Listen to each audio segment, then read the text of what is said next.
The night it all began was the kind of night that changes a life forever. Dark, wet, and cold, the streets glistening with rain under flickering street lamps.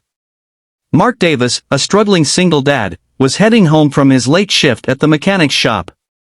His hands were raw from work, his back aching, but his mind was only on one thing: getting back to his little daughter, Emma. She'd be asleep by now, clutching her worn-out stuffed bunny, waiting for him to kiss her forehead before he collapsed into bed. He had no idea that before the night ended, he'd be bleeding on the concrete, and that a woman he'd never met would completely rewrite the story of his life.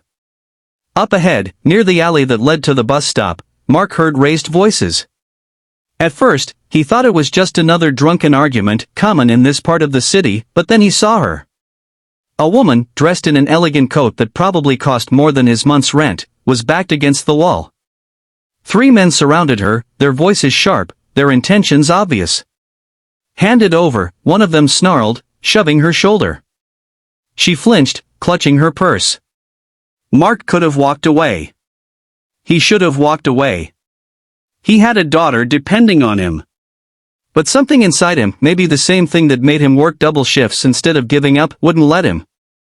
Without thinking, he stepped forward. "Hey!" His voice was strong, though his heart was racing. "Leave her alone." The men turned, their faces twisted in annoyance. One smirked, "This ain't your problem, buddy. Walk away." But Mark didn't. He moved between them and the woman, his body tense. The first punch came fast, and he blocked it, shoving the man back. The woman gasped, clutching the wall for balance. Mark managed to knock one attacker to the ground, but then sharp pain exploded in his side. He staggered, his vision blurring. One of them had pulled a knife. The metallic smell of blood filled the air. They fled when they heard sirens, leaving Mark slumped against the cold brick, his breath shallow. The woman knelt beside him, panic in her eyes. "Stay with me. Please, just stay awake." Her voice was the last thing he heard before darkness claimed him. When Mark woke in the hospital, his side was stitched, and the sterile smell of disinfectant filled the air.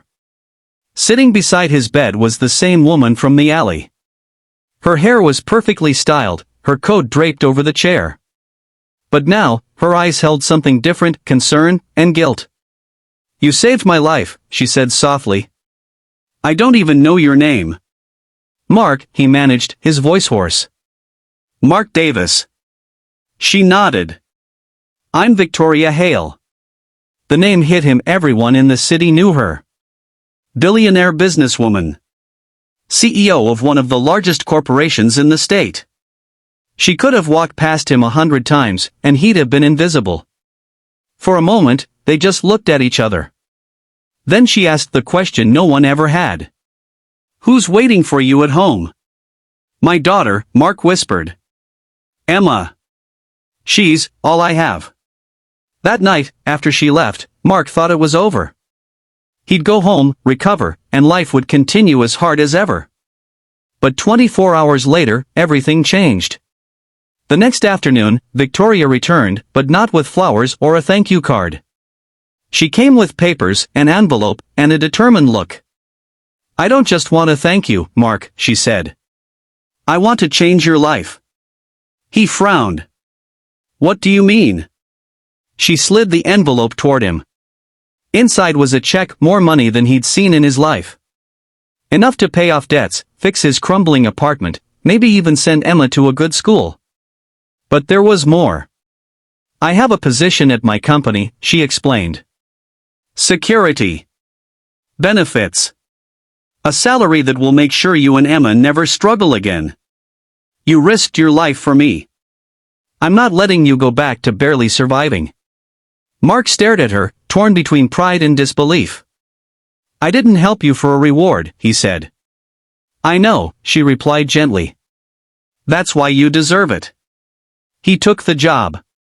The first weeks were strange, trading greasy overalls for a uniform, learning to navigate the polished marble halls of her corporate building.